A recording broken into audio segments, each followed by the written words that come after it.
Visions 2020. Technology and Services for the Blind, Visually Impaired, and Physically Disabled. Harnessing Adversity with Ingrid Ricks.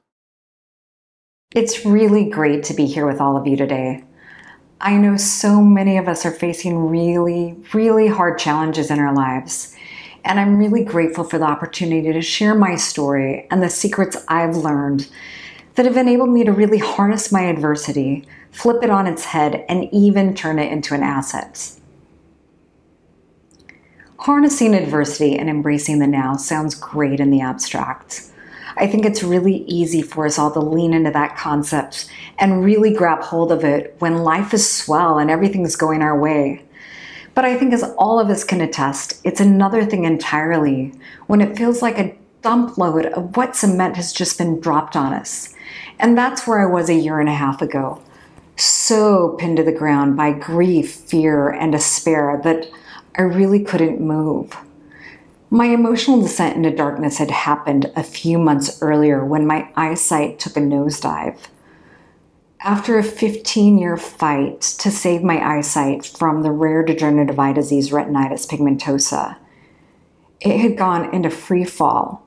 And in a matter of weeks, my vision, my central vision, that 3 or 4 degrees that I was still able to see through was gone. It was replaced by this thick green-gray fog that felt like I was in the aftermath of a nuclear holocaust. Suddenly, I was no longer able to see the sidewalk in front of me, the words on my computer screen, my face in the mirror, and worst of all, the faces of the 3 people I love the most, my husband, John, and our daughters, Sydney and Hannah. And I can tell you, I was so devastated. I really just wasn't sure how to go forward. And on top of that, I had just wrapped up treatment for an aggressive form of breast cancer. And while the doctors hoped that that poison they had put in my body had killed the disease, I was terrified that somehow there were still these rogue cancer cells still roaming around in my body, and that one of them were going to lodge themselves into my bones and then I would die.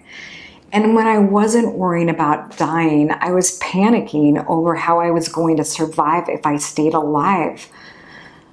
I was worried sick about how I was going to continue to work, continue to generate an income. I was panicking over the loss of my career, the thing that I was most passionate about. Because the thing is, I'd been working as a writer ever since I had started my career, and now it just seemed like it was gone. I mean, right up until my eyesight went out on me, I was writing a book for a client, and I thought, how am I going to write? I mean, I can't even see the words on my screen, figure out how to turn on my computer. I can't even send an email. I mean, how am I going to write? And who was going to hire a blind author? And then my thoughts would jump to that next terrifying thing, like how was I going to maintain my independence? I've always been so fiercely independent. I've traveled the world on my own. I've even gone into the bush in southern Sudan on my own, and now I couldn't even walk around the block or figure out how to turn on my microwave. How was I going to maintain my independence? And then my mind jumped to the most terrifying thought of all. What if I became a burden to my family? What if I was just one big nuisance to my family and friends? So that's where I was, wallowing in all that, kind of that fear, that terror, that grief, that despair. And when I wasn't focused on that, I was so full of self-loathing.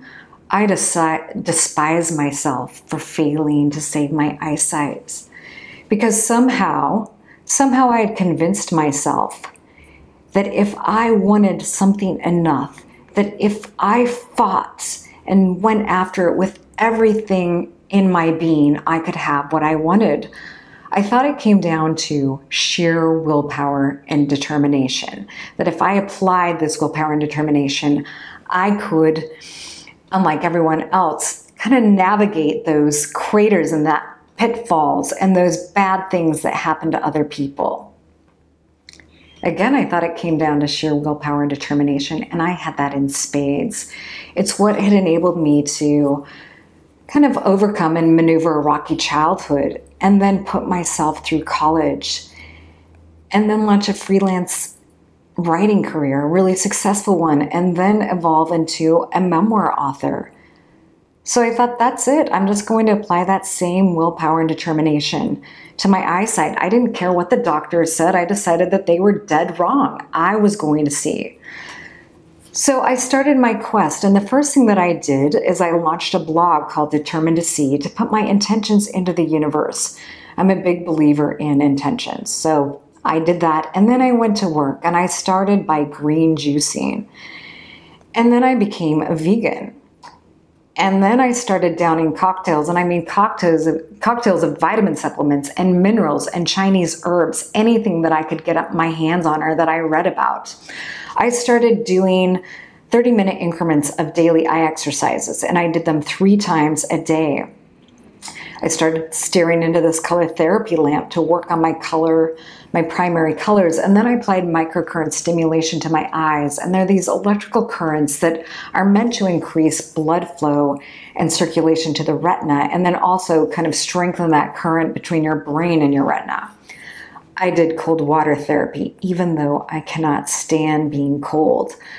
I did daily hour-long gut massages and soaked my feet in this Chinese herb mugwort. I meditated. I started crisscrossing the country from Seattle to New Jersey to undergo week-long eye acupuncture. It's a specialized acupuncture that again increases blood flow and circulation to your retina.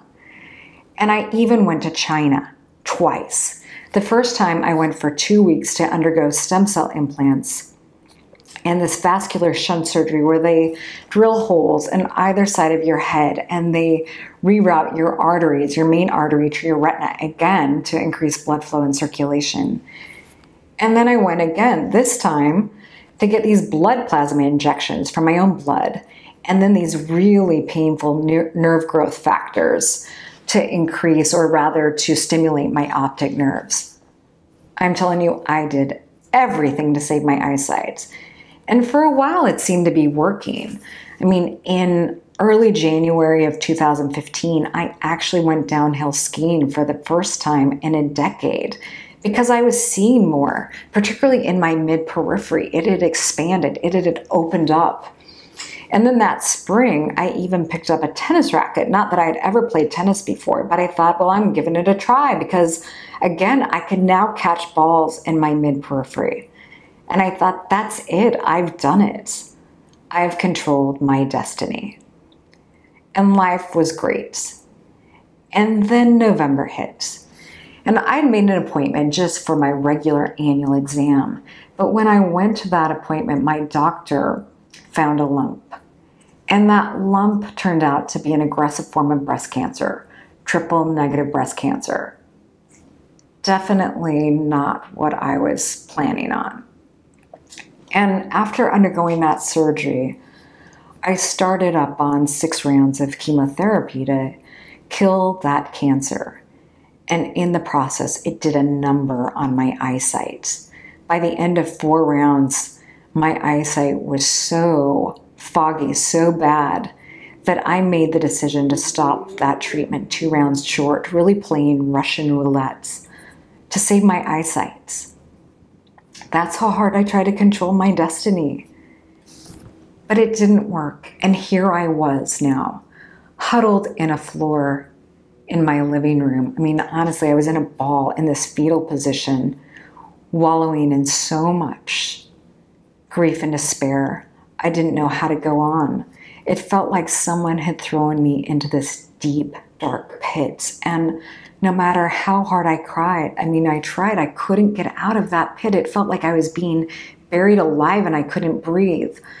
Other times I felt like I was trapped between these 2 cement walls that were just closing in on me, crushing me. It was horrible. It was hell. And honestly, I might still be there today, except for that I could not stand being so miserable, so trapped in that grief and despair. I've always thought of myself as a really positive person. I didn't just view myself as a half glass full kind of person. I viewed myself as an all the way glass full kind of person. But now here I was, unable to pick myself off the ground. And one day, out of desperation, I placed an emergency phone call to Banaz. She's a psychologist and an intuitive healer who has amazing energy, and she had helped me in the past.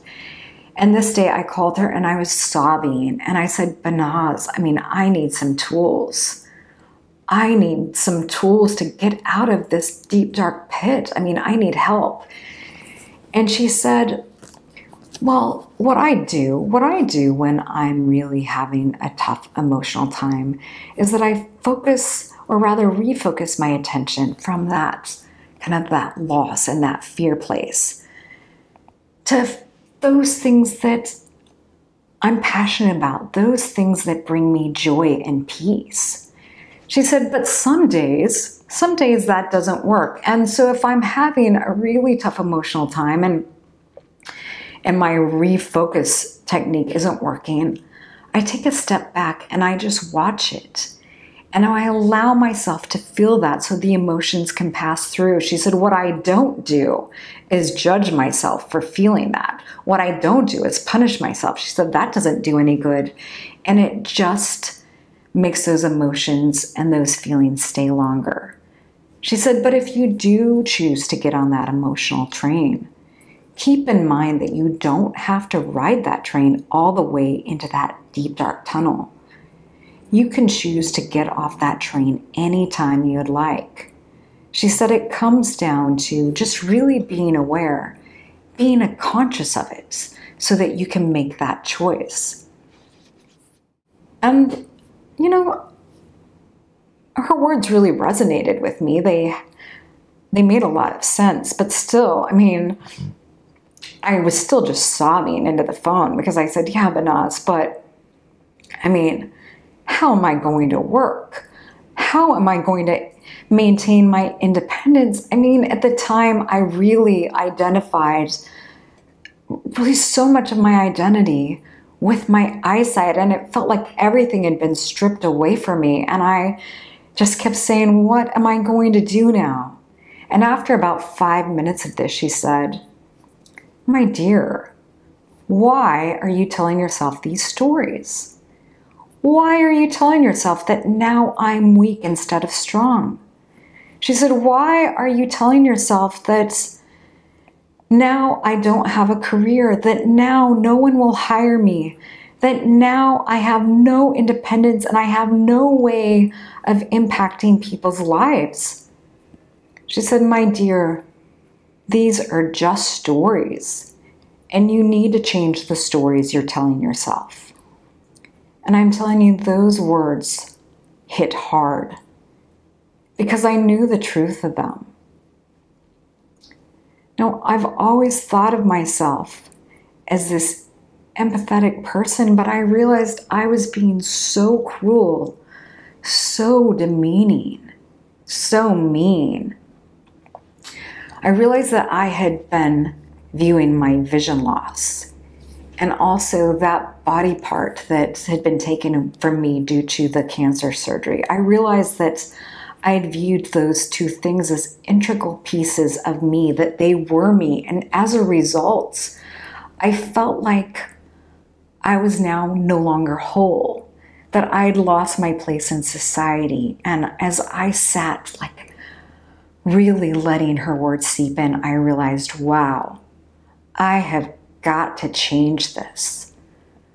I have got to start treating myself with love and the same compassion and empathy I would have for any friends or loved one or even any stranger that I came across.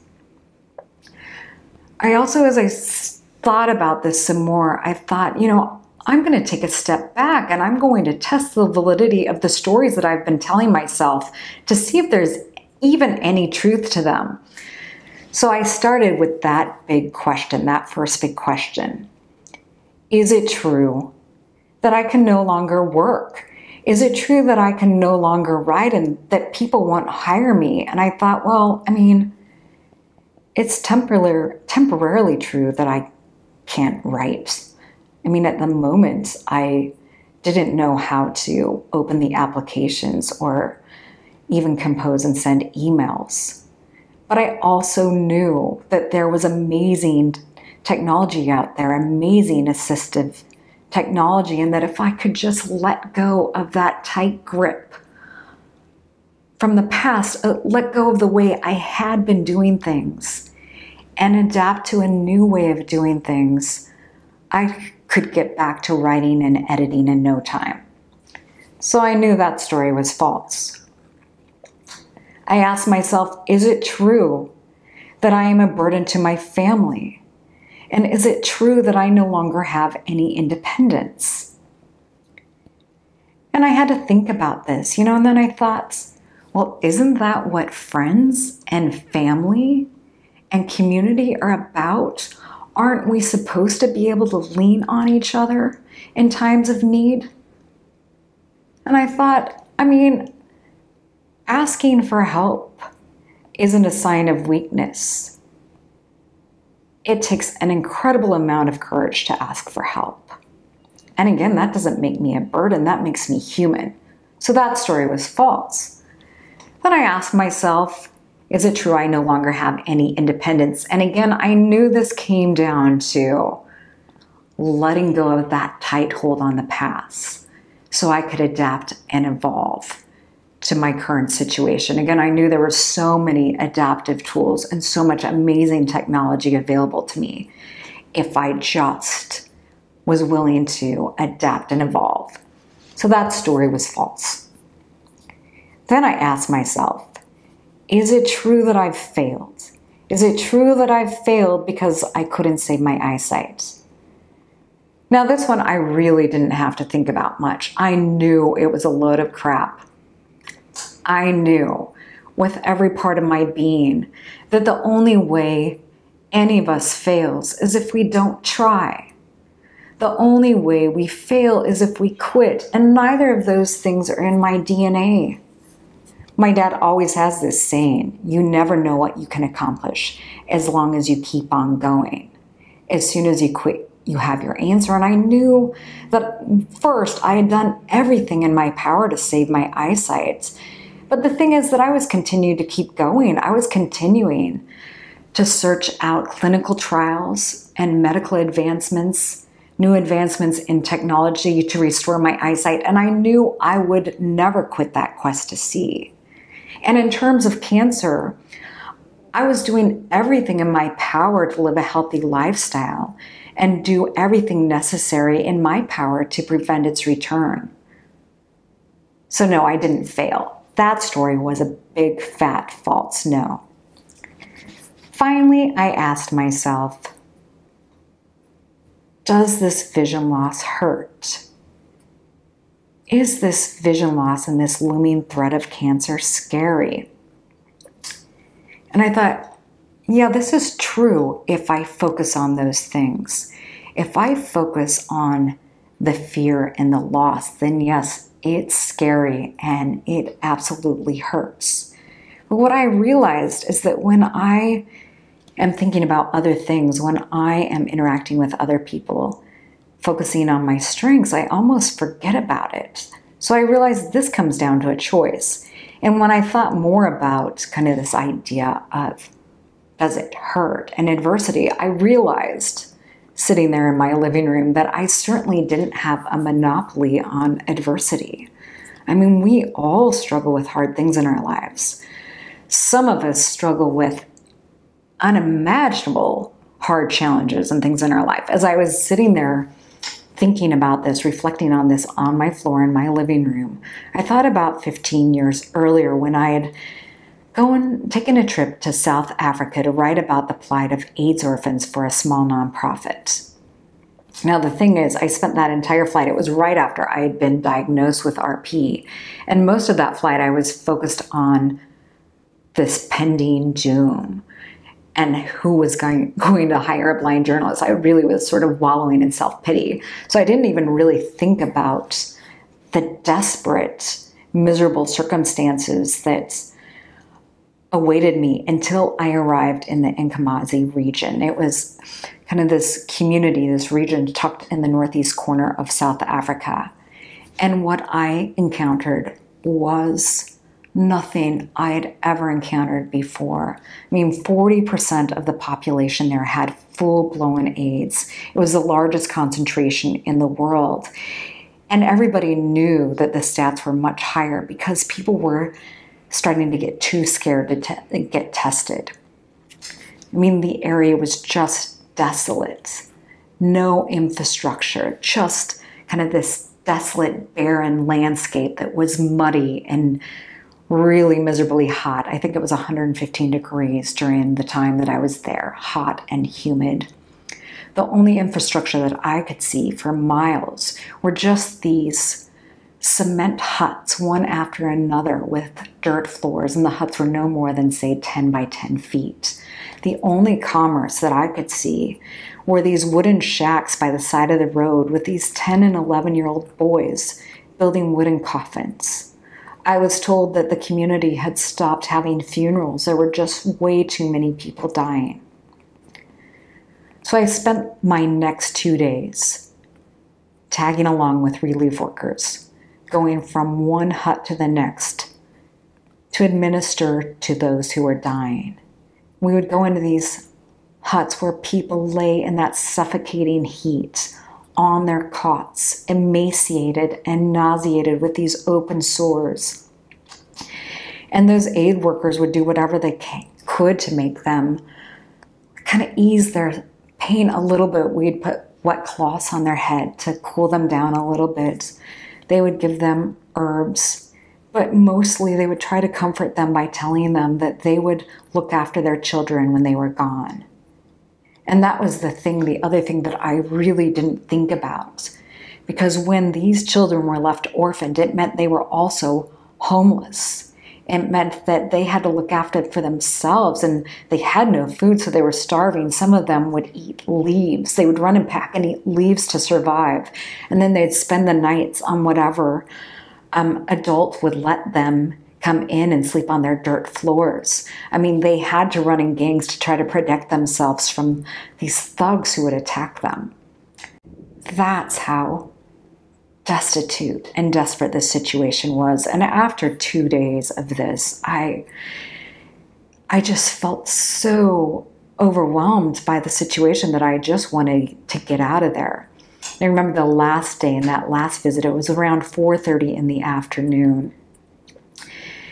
And I swear by then it was like 120 degrees. It was so hot. I was dripping with sweat and flies were swarming everywhere. And I remember I climbed to the top of that hill and the air had this stench of urine and feces. And I saw out, sitting in that blistering hot sun, the back of this girl. She looked to be 18 or 19 years old, and she was sitting on what looked like a white plastic sheet. And next to her was a toddler about the same age as my daughter Hannah at the time. And on the other side was a baby wrapped in this dirty blanket, even though it was so hot. And I remember wiping the sweat from my forehead and swatting those flies and looking at that relief work. And I said, "What is she sitting on?" And she said, "That's a body bag. She's waiting to die." And those words just slammed into me. And I said, "Where is everybody? Why aren't people taking care of her? Why is she sitting out in that blistering hot sun? Where is the help for her kids?" And the woman, the relief worker, just shook her head sadly and she said, "You know, this community is so overwhelmed by the dying. They are so overwhelmed trying to take care of kind of these orphan children that they cannot take care of the living dead." And then she looked at me and she said, her toddler and baby have AIDS too. Now talk about adversity. Talk about unimaginable challenges being thrown your way. As I sat there still in my living room reflecting on this, my thoughts jumped to those relief workers. Because the thing about it is, and I didn't learn this, they didn't tell me this until the end of that last day that I was there with them, but they were all HIV positive too. They knew that it was just a matter of time that they would be laying on those cots themselves, emaciated and nauseated and waiting to die. They had every reason to just curl in a ball like I had been doing and give up. But they didn't do that. They stood up every day and harnessed their energy into something powerful, harnessed their energy to helping to make lives better for the people around them. And that's when it hit me that every one of us has a choice. Well, we can't control what life throws at us. We can absolutely control what we do with it. We can either wallow in that grief and that fear and that despair, or we can harness that energy and we can flip it on its head and to turn it into something powerful. We can harness that adversity. And I thought, that's what I'm going to do. If those relief workers can do it, so can I. I am flipping this adversity on its head, and I'm going to use it to benefit everyone I touch. So as I thought about this over the next couple of days, and now I had managed to pull myself off that floor finally, and now I was sitting on my couch in my living room. But as I started thinking about, well, how am I going to do this? How can I harness this adversity? I thought once again to what Anaz said about redirecting my focus from that loss to those things that I'm passionate about, to my strengths, to those things that bring me joy. I also realized that it comes down to stripping fear of its power and going big. I mean, I'm sure there are lots of things that could make my top 10 list of the things that I feared most. But I can tell you that cancer and blindness were right there at the top of the list. I mean, even saying those words aloud scare me. But here I was. I mean, those things had happened to me and I was still standing. So I thought, well, what do I have to fear then? I might as well, whatever I decide to do, I might as well go big. I started thinking about the words from my favorite inspirational author, Joe Dispenza. He says, bless our challenges, that they initiate us into greatness. So as I thought about this, about how I could best harness my adversity, how best I could go big, I realized that for me, it comes down to the power of personal storytelling. Now, I had already been kind of working in the power of story for a while, but I realized that I could go bigger. I could use my story and everybody else's story, to help people realize that at the core, we are all the same. I could use the power of story to foster unity and empathy and connection in today's deeply polarized, divided world. Now, the first time that I had discovered the power of our stories, the power of personal storytelling to foster healing, empathy, awareness, and change had happened a few years ago when I was working at this school, this alternative high school, using my coming-of-age memoir, Hippie Boy, as a guide to help those students find their voice and power by writing those deeply personal, those deeply hard stories that they needed to share. And at the same time, I was doing a lot of book club events for Hippie Boy, and I was invited to do one in that community. I mean, the women who invited me were pretty affluent. It was a very affluent community. And after I was done with my book talk, they asked me what I was working on next. And I told them that I was working with these students at this school, helping them to write their story. And suddenly the energy in the air shifted, and I noticed these women's faces go tight. And then they started saying some pretty disparaging things. They said, aren't all those students dropouts? I've heard that a lot of those students do drugs. Aren't quite a few of those girls pregnant at that school? And I was stunned and really taken aback. And I just said, no, I mean, you've got it all wrong. You should hear their stories. These are some of the most resilient, amazing people you could encounter. I mean, some of these students are homeless. Some of them have had their parents deported or in prison. I mean, some of them have endured physical and sexual assaults, have had parents who are severely struggling with addiction, and yet every day these students are standing up and they are going to school. Every day, despite that, they are trying to move forward with their lives. Now, these women didn't really hear my words, and I was a little discouraged, but I went back to that school, and at the end of that month unit, we held an in-class reading, and these students were so charged up by the stories that they were hearing that there was electricity in the air. It was like once those masks came off, because we all do it, we all carry around these stories inside of us. We all feel like we're all alone with our struggle. But once those masks came off and they started sharing their stories, they realized that they struggled with some of the very same things. They're like, that's my story too. They realized that they were not alone. And I looked at that teacher and we both decided we've got to keep on going. So we decided to publish this anthology of their stories. 13 of the students decided to participate. So at the end of the year, we published this anthology, and we thought, well, we'll just hold this little book event at the local yogurt shop so a few friends and family members can come and help them celebrate this book. But I had also sent out a press release, and that morning, we were fortunate enough to be on a morning TV show in Seattle. It was New Day Northwest, and they had 3 of those students on TV that morning talking about their stories and the incredible adversity and challenges in their lives, but talking about the healing and empowerment they had found by writing these stories and how they were working to overcome.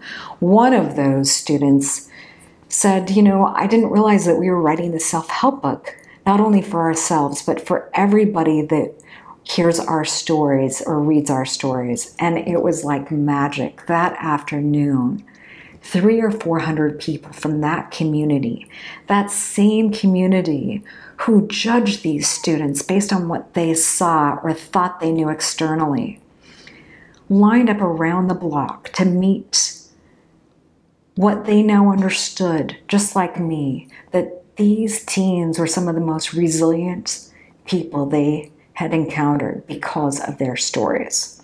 So I thought, that's it. That's what I'm going to do. I am taking my story out as far and wide as possible.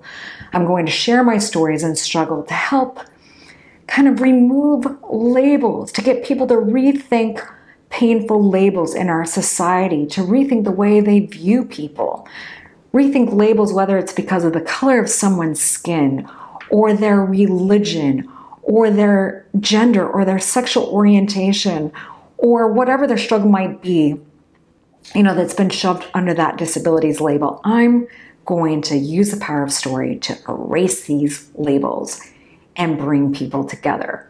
So my first talk was about a year ago. It was for a large federal government agency, and I was talking, the name of my talk at that time was Rethinking the Disabilities Label, even though I was really focusing generally on any label out there. But when I told them what I had in mind, the event organizers, they just laughed. They said, good luck getting this crowd to get vulnerable and dig down and share their stories. I mean, they're just here because they need to be here. They are not going to share. And I said, well, let's just see what happens, because by that time, I knew the power of story. I knew that if I shared my story, it was like giving others permission to share their stories. It was like a domino effect. So that's what I did. I went in there and I shared my story, my struggle, my grief, my despair, I talked about some of, the discrimination and stuff that I've come up against. And then I turned it over to them and I asked them to think about the hardest thing they've ever experienced emotionally, the hardest challenge they've had to face down in life. I just asked them to think about that for a couple minutes. And then I asked if anyone wanted to share. This older gentleman started, and he started talking about struggling for years with post-traumatic stress disorder from his time in Vietnam. He talked about a leg injury he had and all sorts of health issues that enabled or made it harder for him to get around, and kind of the discrimination and judgments he's faced in life and how he was made to feel like a less than and how much that hurt. Pretty soon, people were racing to share their stories. People were talking about the pain over a loss of a job, over a death of a loved one, over getting really sick and dealing with illness. They talked about times in their lives when they've been bullied or talked down to or discriminated against. A couple of parents talked about their children getting really sick and being in the hospital and even wondering if their children would survive. After a few minutes, a couple of people started crying. And after a few minutes, we were no longer strangers.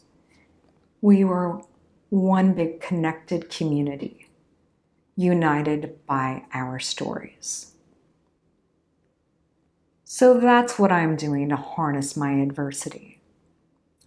That's how I'm flipping it on its head. But I can almost hear some of you thinking, it's like, well, yeah, I would like to harness my adversity too, but quite honestly, I can't pick myself up off the ground today. How do I get myself off the ground so I can begin channeling this negative energy and turning it into something positive? And my answer to you is 1 minute, 1 hour, 1 step, 1 day at a time. Just because I made that decision a year and a half ago to harness my adversity doesn't mean now that it's all magic, that now I just see life through these rose-colored glasses. It's not like it was just this switch that was flipped in my brain. I still have really, really tough days. It is a conscious decision every single day. And because sometimes it's so hard, and I really understand the difficulty some days of picking yourself up off the ground, I have incorporated 4 steps that I employ every single day to get myself to stand up. And I got most of these steps from numerous self-help books that I've read over the years. But these are the 4 steps that I employ every day that I'll share with you in case you find them helpful. The first thing that I do, as soon as I am aware that I'm awake, even before I open my eyes, I start flooding my thoughts with positive stories, positive affirmations before those negative ones get a chance to creep in. I tell myself that I am powerful. I tell myself that I am strong, that I am invincible. I tell myself that I am healthy and whole. Some days, I envision myself as a giant standing over my city of Seattle. So big, so invincible, so strong. I'll also repeat this mantra that my friend Libby and I have been saying for years. I am the power. I am the light. And I'm telling you, this is a really great first step to get me going during the day. The next thing that I do is a 5-minute deep breathing exercise. Now, I never gave much thought to deep breathing. How much can breathing in and out do for you? But I've found it transformative. I started doing it when my friend Mal taught me this Wim Hof breathing method, which you can find on the internet because I'm probably butchering it. But anyway, this is what I do. Every morning I lay on the ground on my back and I inhale through my nose and exhale through my mouth, 30 counts. I do it fairly rapid, inhaling through my nose, exhaling through my mouth. Again, 30 counts. Then I take a deep breath and hold my breath for as long as I can. And then I exhale, take another quick breath, and I repeat the process 2 more rounds. And it's like magic, because what it does, it oxygenates your body. I can feel that oxygen, that energy flowing through me. It's like this cool energy flow. It's really interesting because everything that I've been doing for years was about increasing blood flow and circulation. And here it was doing this in 5 minutes of in and out breathing and holding my breath. The other thing though is that it brings me this sense of peace and calm that washes over me. So again, highly recommend it. The third thing I do, and I don't do this every day, but if I am having one of those particularly tough days, I will do a happy dance in my living room.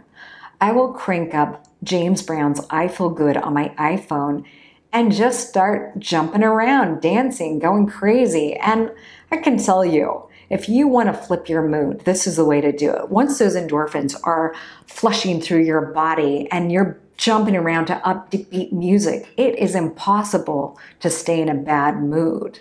I'll start laughing sometimes because my husband will be in the bedroom calling out, "What are you doing?" And I'll shout back, "I'm doing my happy dance." So anyway, step number 3, do a happy dance. Whatever music gets you going, do it. And finally, and this one may be the most important one of all, although I recommend all 4, but this one may be most important. I practice gratitude. Think of your life like a coin, okay? One side represents all of the loss in your life, that grief, that despair, everything that has gone wrong.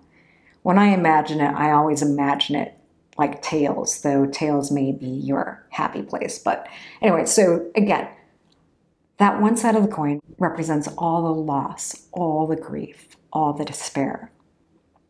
The other side of the coin, though, represents everything that's right in your life, all the blessings, all the gifts, everything that you've been given. Now, both of those sides can be true. I mean, we all have both of those things in our life. But what I now know for certain is that what you focus on, you energize. And what you energize, you expand. I mean, it's just simple law of attraction. But it really, really carries so much weight. I mean, that's why when I was there huddled in that ball in my living room, wallowing in that grief and despair, I just felt like I was sinking further and further in quicksand. But when you focus on the other side, on everything that's right, you energize and you expand that too. You bring more of that positive energy your way. So now, whenever I'm focusing on that lost side of the coin, I am really conscious about shifting my thoughts over to the head side of my coin and focusing on those blessings and gifts. And one way I do that every morning as I'm walking into the office with my husband, John, and our daughter, Sydney, I will say out loud 3 things that I am grateful for. And I'm really deliberate, and I try to think of 3 different things every single day. I mean, because there are countless things that I am grateful for. And after I say them out loud, I say, okay, 3 things you're grateful for. And then they will also shout out 3 things that they're grateful for.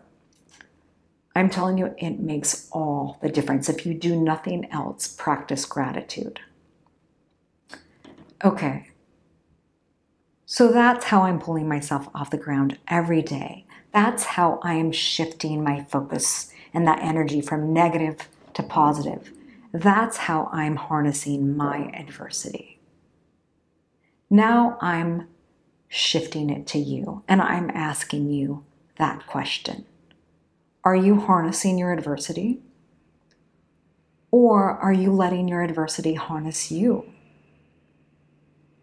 And if that latter is true, what can you do to take that negative energy, take that adversity and flip it on its head? think about the stories that you are telling yourself. Are you telling yourself demeaning stories? Are you being cruel to yourself? Are you bathing yourself with self-love and compassion?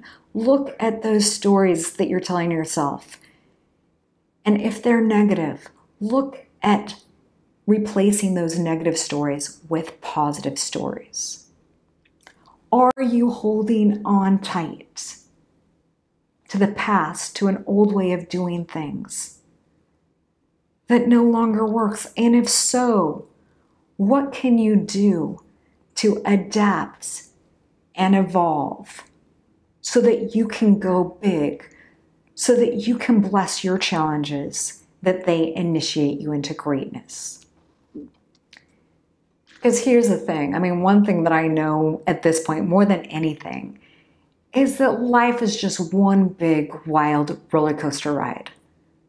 It is going to continue to throw challenges our way, and we cannot control that. We cannot. I mean, if we need a reminder of this, just remind ourselves of COVID-19. I mean, we cannot control what life throws at us, but that doesn't mean we are powerless. We have lots of power, because what we can control is the right here, right now. What we can control is what we do with the adversity that is thrown our way. What we can control is how we approach those hurdles in our path.